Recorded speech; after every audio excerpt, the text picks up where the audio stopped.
Igreja, glória a Deus. Deus abençoe as crianças ali, vamos ajeitando.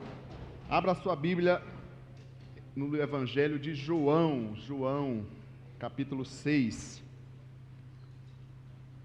Que bom estarmos reunidos mais uma vez.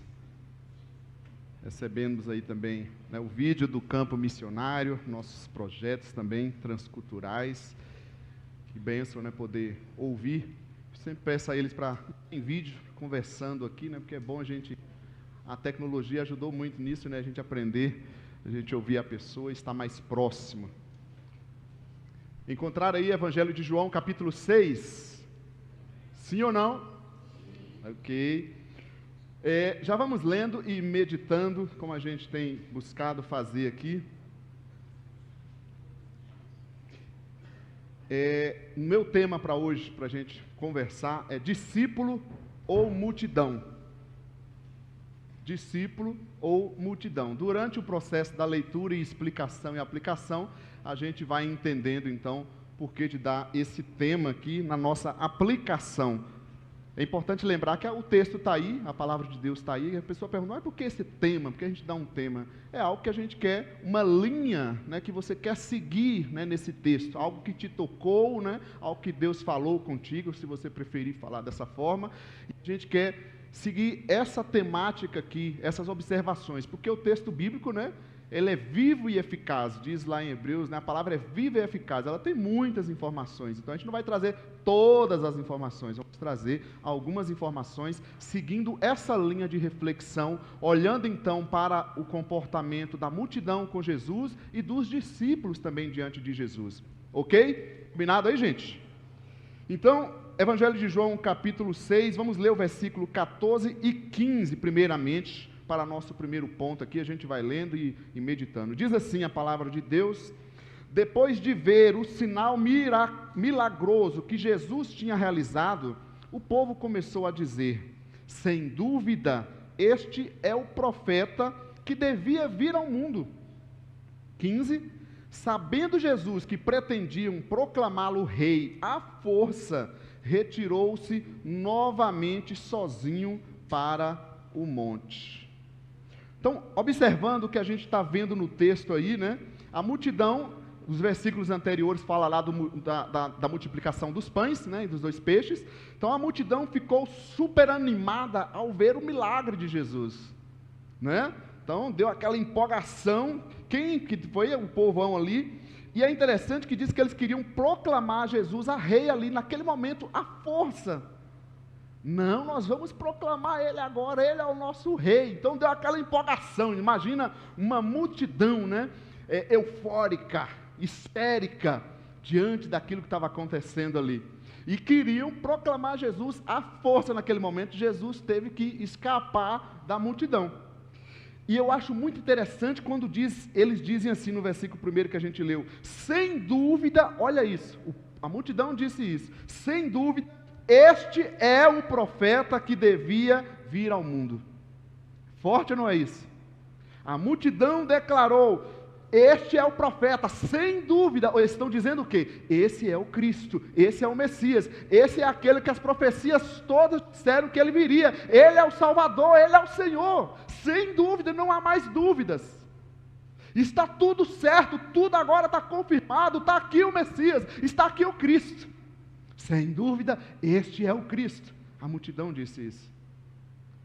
Só tem um detalhe, a primeira lição que eu trago para nós, uma aplicação minha para esse texto aqui, eu diria que a multidão é emocionalista.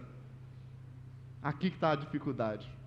Eles ficaram empolgados quando viram o milagre. Imagina, o milagre de Jesus, aquela coisa toda aquela empolgação, e eles ainda declaram, sem dúvida, este é o Messias, e queria proclamar Jesus à força. Só que sem dúvida, toda essa empolgação foi fogo de palha, não levou a multidão a se entregar a Jesus. Começou a entender porquê do tema discípulo ou multidão? Acho que a primeira aplicação já dá um pouco de ideia para a gente, correto? A multidão é emocionalista. Não está errado ter emoções, claro que a fé tem emoções, nós temos emoções. Mas o emocionalismo puro leva a algum lugar? Não. Ok, gente? Estão comigo?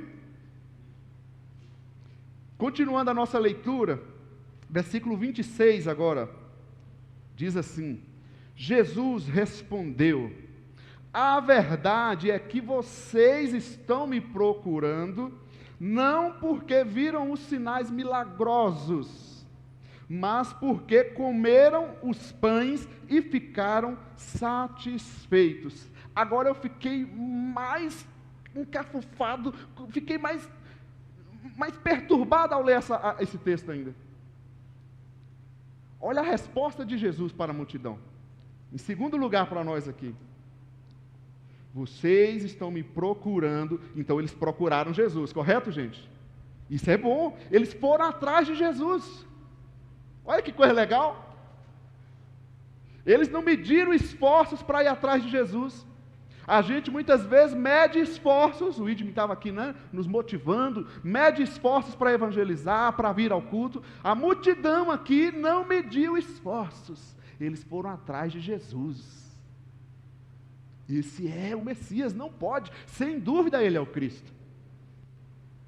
Aí Jesus fala esse negócio terrível: vocês não estão me procurando porque viram os milagres. Eles não ficaram empolgados com o milagre lá? E Jesus está dizendo que não foi por causa do milagre. Entenda um detalhe aqui. Os milagres, os sinais que Jesus operou, era a prova de que ele era o Cristo. É aqui que é o que Jesus está colocando. Eles realmente estão procurando Jesus por causa dos sinais, ou seja, confirmando que Jesus é o Cristo, ou por causa do resultado do sinal? Qual foi o resultado do milagre? Encher a barriga, comer o pão. Estão entendendo? É isso que Jesus está dizendo para eles: vocês não estão me procurando por causa dos milagres, dos sinais. Os sinais, todos os milagres de Jesus confirmam que ele é o Cristo. E Jesus diz para eles que eles não estão procurando ele por causa dos sinais, mas por causa do pão, do alimento. E aí no versículo 27, Jesus vai dizer para eles: não trabalhem pela comida que se estraga. A multidão estava com o coração nas coisas, nas bênçãos, nos bens, no alimento imediato. E não era um problema, porque Jesus próprio quis fazer o alimento, o milagre, e saciar a necessidade do povo ali. Mas olha só, gente, olha como é mesquinho o negócio, como é medíocre. A multidão pega a bênção, né? Uma pequena bênção, porque para Jesus aquele grande milagre, para nós é grande, para ele era nada. Pega aquela pequena bênção e fica ali satisfeita com aquilo. E o Jesus, o Todo-Poderoso, diante deles, confirmando que ele é o Cristo, o Salvador, com os sinais que ele estava manifestando, eles não queriam. É aquele velho negócio que o povo procura a bênção e não procura o Senhor da bênção. A multidão faz assim. E aí eu trago a segunda lição para nós, então, olhando aqui. A multidão só busca prosperidade. Só busca bênção, como você quiser aplicar. Multidão só busca bênção, não está interessado em outras coisas. E é medíocre demais. Por que eu vou ficar mendigando bênçãos aqui e ali, se eu tenho o Senhor Salvador, o Senhor da bênção para andar comigo?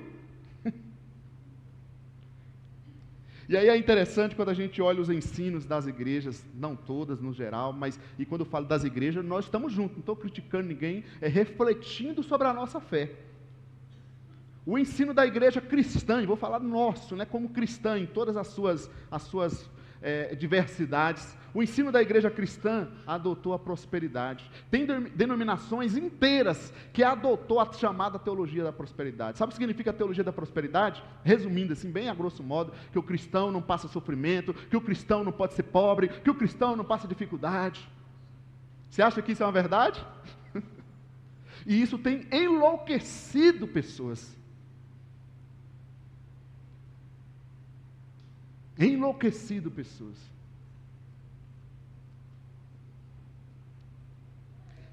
Onde se acha que tem mais multidão? Onde que, se a gente for olhar?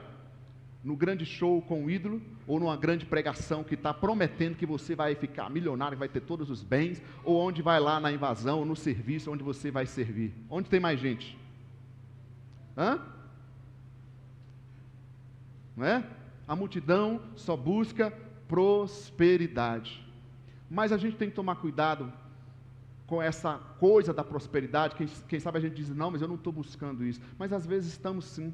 Jesus já nos alertou, aqui só fazendo uma comparação para trazer exemplos, né, sobre o amor a Deus e ao dinheiro, né? E ele chama ali o dinheiro de Mamon, o Deus da riqueza. E muitas vezes isso afeta as nossas vidas, sim. Você quer ver? Vou tentar trazer alguns exemplos práticos, bem rapidinho. A gente precisa de trabalho, precisa do nosso sustento, sim ou não? Precisa? Só que aí depois a gente pega o trabalho, o sustento e não tem mais tempo para Deus. A gente nem lembra que Deus existe. A gente nem lembra que a gente orou pedindo a Deus para abrir uma porta, aí Ele abre, a gente nem lembra mais dele. Nem para agradecer. Pelo menos valeu, Deus, aquele tempo lá. Né? Que é isso? Os bens, a prosperidade. Aí está na sua casa, na família. Aí algum parente, algum ente querido foi e bateu o carro. Aí você vem lá. Onde é que está a tua cabeça? Ai meu Deus, o que aconteceu com meu filho, com minha esposa, com meu esposo? Não. E o carro? Arranhou o carro? Eu não vou nem contar a experiência para não ficar um negócio. Está no nosso dia a dia, gente. Não adianta. Então, às vezes essa coisa com as coisas, né, pode nos dominar sim. A multidão só busca prosperidade, só quer a bênção, só quer a bênção. Estão comigo, sim ou não? Essa coisa da finança, da prosperidade é tão complicada. Vou colocando alguns exemplos aqui para te lembrar. Os livros de casamento, por exemplo, a gente sempre trata com casais. Sabe qual é o problema número 1 para divórcios, segundo a literatura aí de relacionamentos de casais? Não é o sexo, é o din-din. Terrível, né? Você pensar dessa forma. Aí a gente pega a má administração financeira que a gente tem. Aí a gente reclama, mas Deus não me abençoa. Às vezes não é que Deus não te abençoa. É que o que está na nossa mão você não trabalha direito. Não é fiel no pouco, não administra.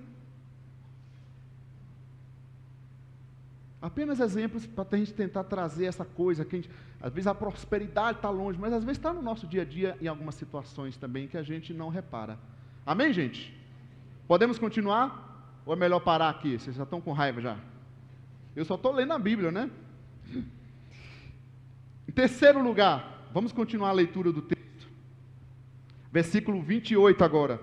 Então, perguntaram-lhe: o que precisamos fazer para realizar as obras que Deus requer? Olha só, então Jesus dá uma chamada neles, uma exortada, e aí eles, para fugir da correção de Jesus, começam então a querer ir para a justiça própria. Então tá bom, Jesus, mas o que a gente precisa fazer? Eles continuam sem entender o mestre. Como assim, o que precisa fazer, gente? Aí a resposta de Jesus no versículo 29. Sabe o que vocês precisam fazer? Crer naquele que Ele enviou, que Deus enviou. Lembra dos sinais que eu falei antes? Vocês estão vendo os sinais, estão vendo tudo. O que vocês precisam fazer é crer. Aí você fala, é moleza isso. Não é. Sabe por quê? Uma aplicação que eu trago aqui, terceira aplicação, que a multidão é meritocrática. Ela foca em justiça própria. Repare as religiões para você ver, gente. As religiões ensinam o quê? Faça algo para você ser salvo. Você tem que fazer algo. E a Bíblia diz o seguinte: todos pecaram, todos os seres humanos.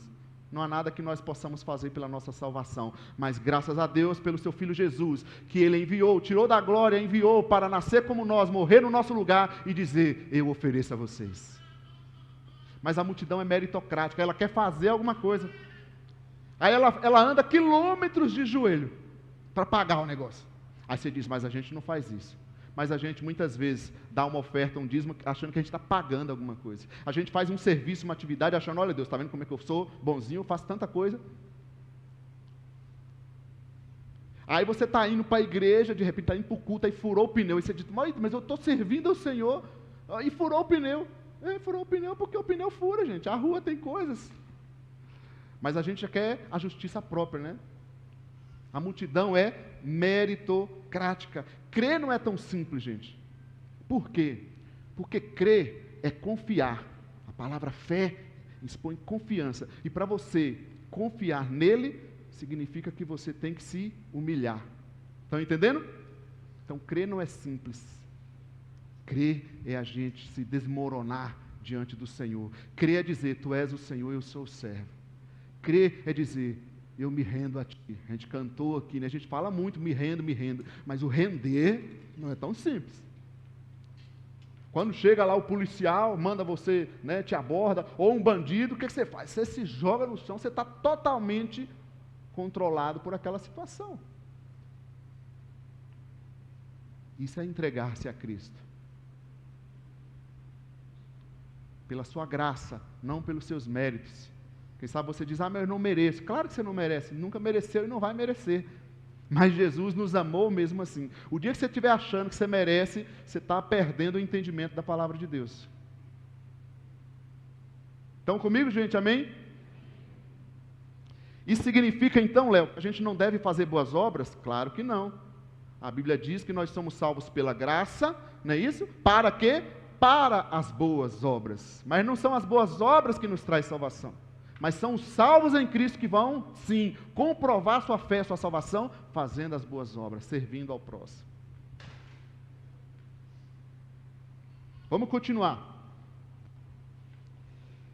Quarta lição para nós, vamos ler o versículo 30, pegando aí alguns versículos desse capítulo 6. Está o texto aqui, vamos ler juntos para vocês acordar? Levanta a tua voz aí, vamos ler comigo. Vou ler aqui também por causa da live no microfone, mas levanta a tua voz, vamos juntos? Então perguntaram-lhe, que sinal milagroso mostrarás, para que o vejamos e creiamos em ti? Que farás? Te pergunto, Jesus já não tinha feito milagres, acabou de fazer um milagre lá da multidão dos pães? Não é uns negócios assim? Eu não sei se é eu que sou muito crica, né? Eu fico lendo o texto e questionando, mas tem umas coisas que não dá para entender. Jesus acabou de fazer um milagre, eles ficaram lá todos emocionalistas, né, com aquele negócio, e agora estão dizendo, que sinal miraculoso o Senhor fará? E eu disse para vocês que os sinais confirmam que Jesus é o Cristo, correto, gente? O povo mesmo disse antes, sem dúvida, Ele é o Cristo, eles afirmaram isso, eles confessaram a fé deles, mas como falou, foi apenas emoção, emocionalismo, fica melhor a aplicação da palavra. E aqui eles estão dizendo, então, que sinal o Senhor fará. O que acontece é que eles se perderam da palavra. Se perderam, porque os sinais já estavam comprovados. E aqui eu trago uma aplicação dizendo o seguinte, a multidão não aproveita a salvação em Jesus. Ou a multidão perde o time, o momento da graça de Cristo. Ela vê, ela experimenta, ela vê os milagres, os sinais. E elas continuam dizendo, que sinal fará? Deixa eu perguntar para você, quem sabe se você estiver aqui e ainda não se entregou a Cristo, ou nós, né, como o Ide me colocou antes aqui, a gente serve ao Senhor e a gente entende que Ele é o Salvador. Que sinal que a gente está esperando para falar desse amor? Que sinal que você está esperando para se entregar a Jesus? Entende? Eles estavam assim esperando um sinal, mas qual? Todos já estão aí sendo comprovados. Olha o mundo ao redor, como está. Os sinais, inclusive, não apenas do Cristo, mas os sinais do planeta, mostrando, né, que esse mundo vai passar. A volta de Jesus é iminente. E a gente está esperando o quê? Qual o sinal mais? A vida passa, a idade passa. Aí a gente está lá nos 100 anos, né, 200 anos, e ainda achando que vai viver mais uns 500 aqui. Você quer mais algum sinal?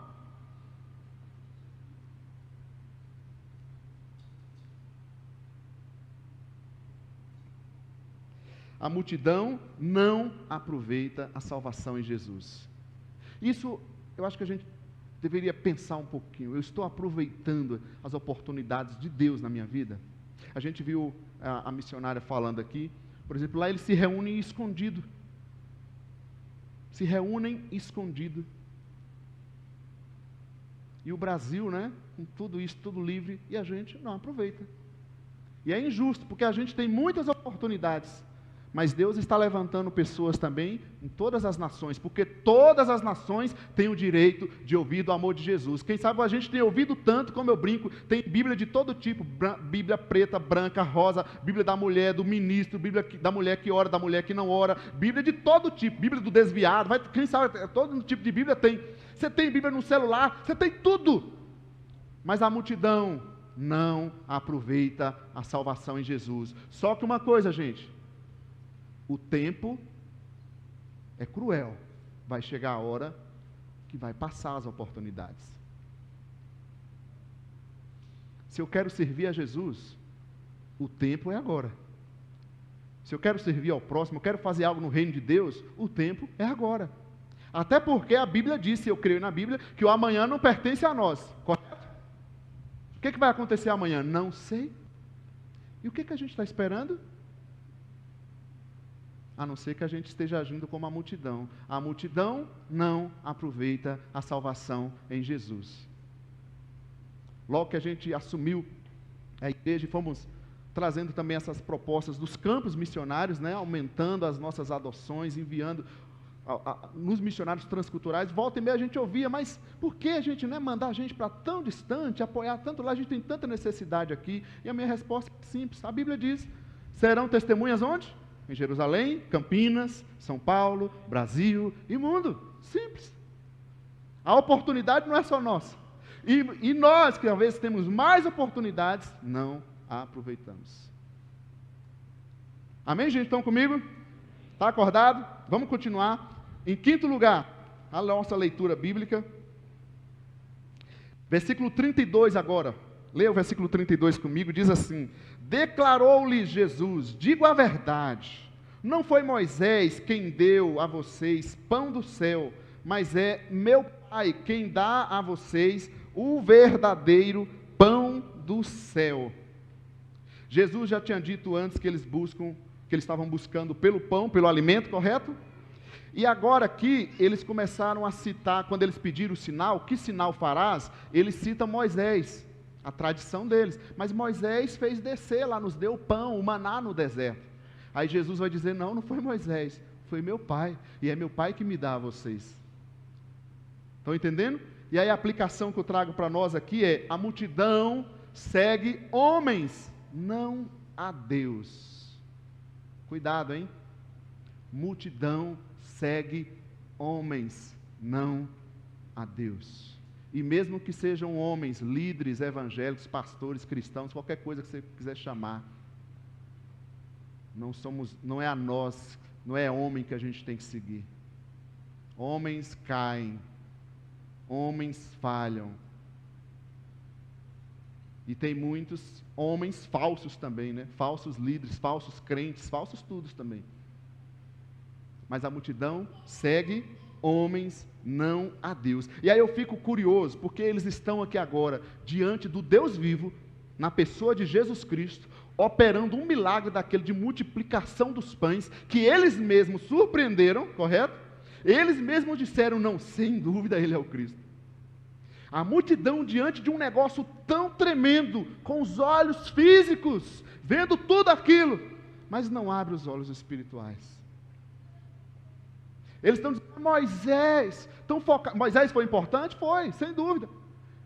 Mas nem Moisés aceitou e aceitaria nenhuma adoração e homem dizendo, querendo seguir ele.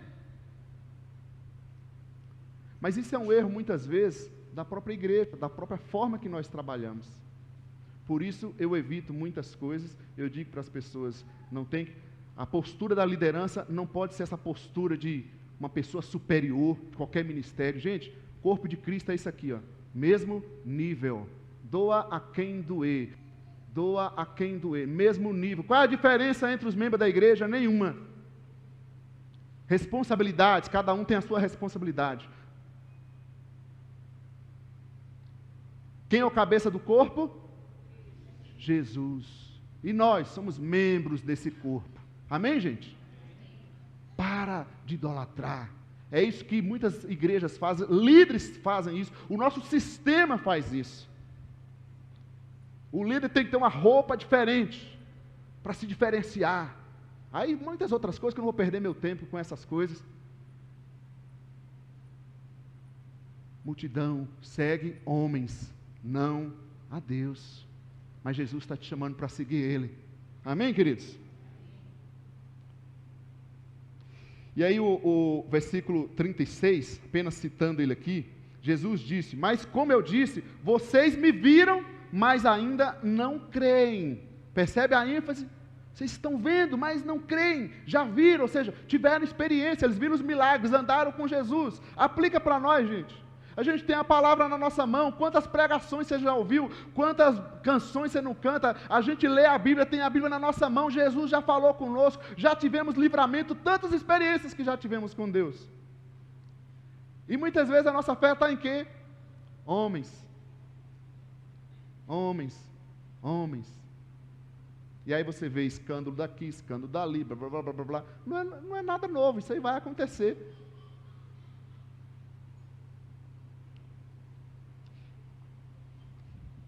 Sexta lição, está acabando, tá? Sexta, versículo 66. Leia comigo aí no versículo 66 para a gente continuar. Daquela hora em diante, vocês devem estar passando, cadê o discípulo, né? Até agora só viu multidão, o texto bíblico só apresentou multidão, a gente está no texto, correto? Versículo 66 agora. Daquela hora em diante, muitos dos seus discípulos, olha isso, voltaram atrás e deixaram de segui-lo. Foi isso mesmo que a gente leu? Será que eu estou maluco? Daquela hora em diante, muitos dos discípulos de Jesus deixaram de segui-lo. Aí, e eu imagino, gente, é algo terrível esse negócio, viu? Porque aí você ajuda, se você lembrar de tanto caso, parece que os que você mais ajudou, ralou, fez tanto, de repente a pessoa simplesmente, ainda bem que pelo menos às vezes não desviou do evangelho, né? Isso, graças a Deus. Mas a pessoa sai, a gente não sabe nem porquê. E quando não sai, falando de você ainda, né? Mas aí você lê aqui, você fala, quem sou eu? Daquela hora em diante, muitos dos discípulos de Jesus deixaram de segui-lo. E quando foi isso? Quando Jesus aprofundou o ensino da palavra. Quando Jesus tocou lá no assunto de Moisés, tocou na tradição deles. Entende? Tocou em algumas coisas, em alguns assuntos. E aí eu trago uma aplicação para nós. A multidão é movida por circunstâncias. Enquanto está tudo bem, está tocando nos assuntos, está legal, a gente vai caminhando. Mas se acontece alguma coisa, eles deixam. Eles foram ensinados na prosperidade, lá que a gente mostrou antes, não, que Deus vai estar contigo, você não vai passar problema. Aí vem um problema, e ele começa a confundir as coisas, porque não foi o evangelho de Jesus que ele estava conhecendo. A multidão é movida por circunstâncias. Se você vem com a palavra e orienta pela palavra, ele não quer. E isso é outra coisa terrível. E eu mudei, inclusive, eu falo isso para o professor, o meu jeito de expor a palavra, tentando aqui deixar o texto, porque a gente olhe e traga aplicações para as nossas vidas. Você tem que lembrar, você tem que entender que não é uma pessoa que diz, eu tenho uma mensagem para a sua vida. Nós temos aqui, me dá sua Bíblia aqui, Zé, que Bíblia de papel dá mais autoridade, né? Os irmãos que criticam que eu uso o celular. Você tem que lembrar que é a Sagrada Escritura que tem uma mensagem para as nossas vidas. Amém? Mas não é o livro de papel, gente. É a mensagem que aqui está. Essa mensagem eu posso ler em algum aplicativo, eu posso ler em qualquer lugar. E eu posso, inclusive, decorá-la.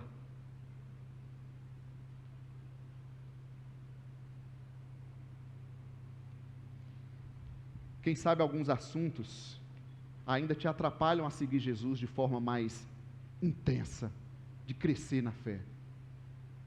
É de acordo com a circunstância. Se tudo está caminhando bem, amém, aleluia, aquela emoção. Aí de repente aperta, quem sabe a gente precisa trabalhar isso nas nossas vidas. Certa vez, como é que eu posso?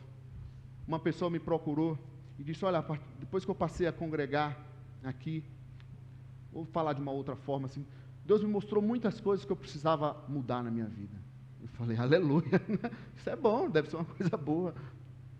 Mas aí eu perguntei, mas essa pessoa frequentava outra comunidade um bom tempo. Eu falei, mas por que lá você não despertou isso? Eu fiquei curioso de entender. O que você ouvia?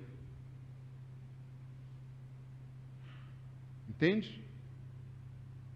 A multidão é movida por circunstâncias. Querida, as coisas vão, as coisas vêm. Saúde, um dia você está bom, outro dia você está assim, você está no trabalho, fecha. Se você for movido por circunstâncias, você está vivendo como essa multidão. Um dia vem um milagre, Jesus é o milagre do pão. Outro dia a gente vai ter que pagar o preço com Jesus. E assim é a caminhada cristã. Correto, gente? Sim ou não? Vamos continuar, para não prolongar muito. 7º, versículo 67 agora, lê comigo, está quase acabando. Versículo 67 diz assim: Jesus perguntou aos 12, olha agora, veja se é isso mesmo que eu estou lendo. Muitos discípulos deixaram de seguir Jesus a partir daquele momento, correto? Correto, gente? Estão lendo comigo aí, ok? Agora no versículo 67, Jesus perguntou aos discípulos. Imagina se eu te perguntasse isso. Vocês também não querem ir? Vocês também não querem deixar de seguir o Mestre? O Senhor Jesus perguntou aos 12. Quem são os 12? Os discípulos mais próximos dele ali. Aqueles que estavam sendo treinados, né, para assumir a liderança. Jesus perguntou a eles. Depois da multidão e dos discípulos, de alguns discípulos deixar de seguir eles. E aí eu coloco uma lição, uma aplicação para nós, que o discípulo, agora chegou, tá? O discípulo permanece na provação.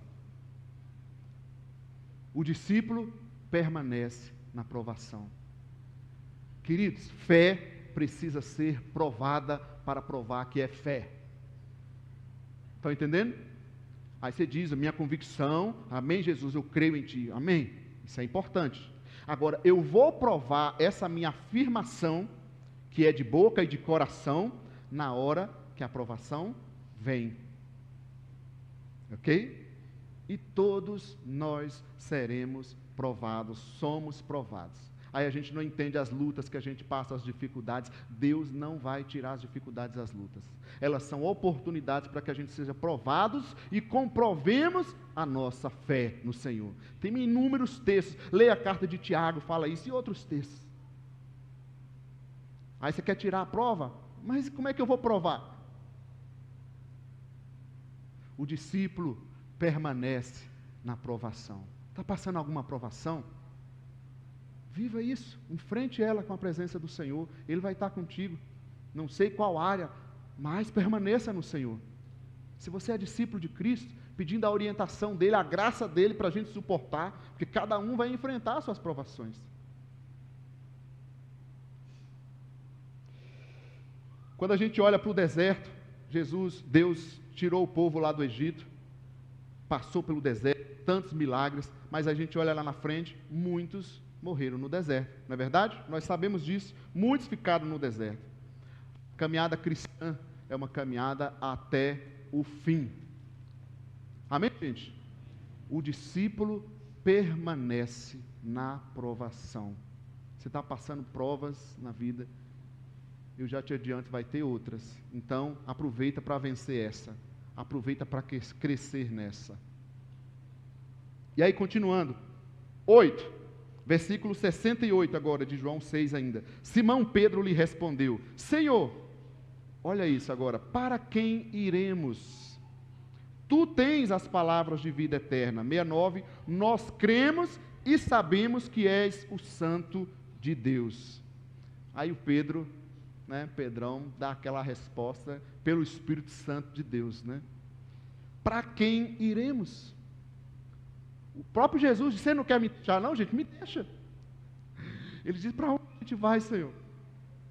Só Tu tens palavras de vida eterna. E ele diz: nós cremos e sabemos que és o Santo de Deus. Cremos e sabemos que és o Santo de Deus. A aplicação que eu deixo é: o discípulo é movido por convicção. convicção. Isso aqui é interno. Se o Espírito Santo nos convenceu de quem é Jesus Cristo, ninguém arranca isso de nós. Se o Espírito Santo nos convenceu de quem é Jesus Cristo, nenhuma luta arranca isso de nós. Se o Espírito Santo nos convenceu de quem é Jesus Cristo, nenhuma enfermidade, nenhum problema, nenhuma perda arranca isso de nós. Porque isso é convicção. Isso é interno. Mas eu acho interessante que às vezes a gente pensa assim, eu não estou com toda essa convicção. Os discípulos também não. No versículo 60, eles disseram, dura é essa palavra. Entende? Eles olharam para Jesus, Senhor, dura é essa palavra. Mais ou menos o que eles querem dizer aqui? A vontade deles ali, Senhor, não dá. Eu acho que a gente confundiu, o Senhor não é o que a gente pensava. A vontade dos discípulos ali era, então, eu vou com a multidão, vou com os outros discípulos, tchau Jesus, não dá mais. E nós muitas vezes também podemos sim passar isso. Aquele momento de fraqueza que a gente diz, não dá, Senhor. É tanto escândalo, tanta coisa, tanta afronta, tanta perseguição, enfim, que tem hora que a gente desacredita, como a gente cantou aqui, acredito, tem hora que a gente desacredita no Senhor Todo-Poderoso, mesmo acreditando. Tem hora que dá vontade de fugir de tudo que se chama igreja e irmãos, diante de tanta asneira, diante de tanto absurdo, de desumanidade, falta de amor a Cristo, que a gente vê no meio dos cristãos. Sim ou não? Acontece ou não acontece? Mas sabe por quê? Que eu continuo acreditando em Cristo, na sua igreja. Porque como Pedro disse, tu tens as palavras de vida eterna. Eu tento olhar ao lado, eu já tentei procurar em todos os outros lugares. Não há, Senhor. Não é que, eu tenho medo disso, daquilo. Não, eu não tenho para onde ir. Eu não me vejo longe do Senhor, longe da sua presença. Eu não consigo ficar sem o teu amor.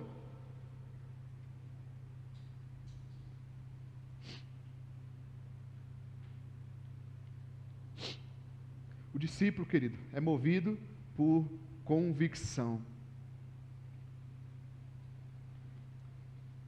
Deixa eu te perguntar assim, por que a gente trabalha, levanta 5, 6, 7, enfim, 8, 10 horas por dia, é duro, às vezes pega ônibus, por que a gente trabalha? Pensa comigo, aquele dia chovendo, aquele dia que você está irritado, cansado, e aí tem aquele chefe, aquele funcionário, aquele ajudante lá, nos perturbando, aquele ambiente de trabalho às vezes terrível, mas mesmo assim a gente vai trabalhar. Por que a gente trabalha? Que a gente precisa, né? Você tem uma convicção, eu tenho que ir, eu preciso. Com todo amor. Sabe por que você tem que lutar pelo seu casamento? Se você tem uma convicção do que é o casamento. Tem problema? Por que você tem que lutar pela tua fé? Se você tem uma convicção do que é a fé. Se a gente teve essa experiência com o Espírito Santo em nós, lá dentro, mesmo que a nossa vontade era desacreditar em tudo que a gente acredita, mas não tem jeito, o Espírito onde Ele está, Ele flui em nós.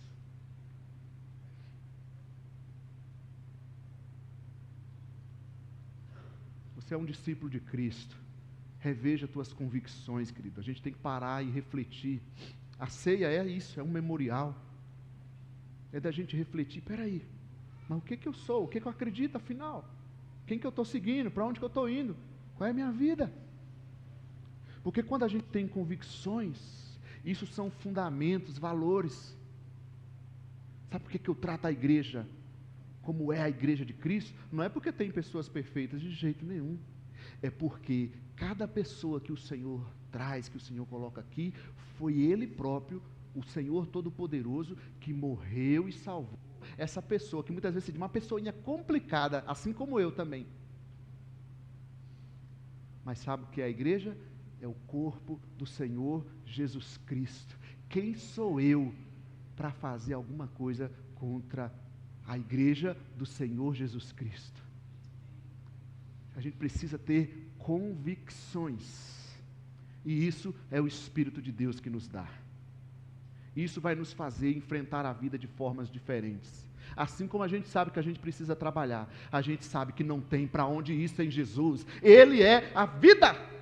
Sem Ele eu estou morto. Ele é paz. Sem Ele eu não tenho paz. Vamos continuar. Por último, então, versículo 70. Diz assim: então Jesus respondeu: não fui eu que os escolhi, os 12, todavia um de vocês é um diabo. A palavra diabo aqui, um traidor. No versículo 64 ele já tinha dito que alguns de vocês não creem. E de quem ele está falando aqui? Está falando de Judas, um discípulo público, mas internamente não era. E aí o discípulo, mais uma aplicação, o discípulo não é de aparência, é de coração. E aí você pode, pôr roupa de ver Deus, como a gente brinca, as igrejas, cada igreja com suas liturgias, com seus costumes, cada uma veste uma roupa, enfim, você pode botar o que for, você pode mudar o palavreado, todo jeito, tentar falar aquela, irmão, tudo você pensar. O discípulo não é de aparência. Você pode ter biblão desse tamanho, não a do Zé, o Zé é menor. A biblão de expulsar demônio. Sabe por que essa piada da Bíblia de expulsar demônio, gente? É que uma vez uma pessoa estava passando mal na igreja, e aqueles crentes meio radicais, meio malucos, achando que era manifestação maligna, e vem em vez de expulsar, vem com a Bíblia para bater na cabeça da pessoa. É por isso, só para a gente entender. Por isso que a gente fala a Bíblia de expulsar demônio, Enfim, a ignorância desse irmãozinho, tomara que tenha aprendido, Então é nesse sentido. Mas está aqui, o discípulo não é de aparência, é de coração. Judas era membro dos discípulos, correto? Membro da igreja, vamos colocar assim. Judas era da liderança, tinha cargo. Qual é o teu cargo? Judas tinha cargo, era membro da igreja. Judas teve experiências extraordinárias com Jesus Cristo, viu milagres extraordinários. Mas o discípulo não é de aparência, é de coração. Por isso nós não podemos dizer: esse não é salvo, aquele que é salvo. Como é que você sabe? Esse não está na igreja evangélica ou batista. Como é que você sabe? Como é que você sabe que uma pessoa é salva? A Bíblia diz que para ser salvo precisa fazer o quê? Confessar Jesus Cristo como Senhor e Salvador. Como é que você sabe que ela não confessou?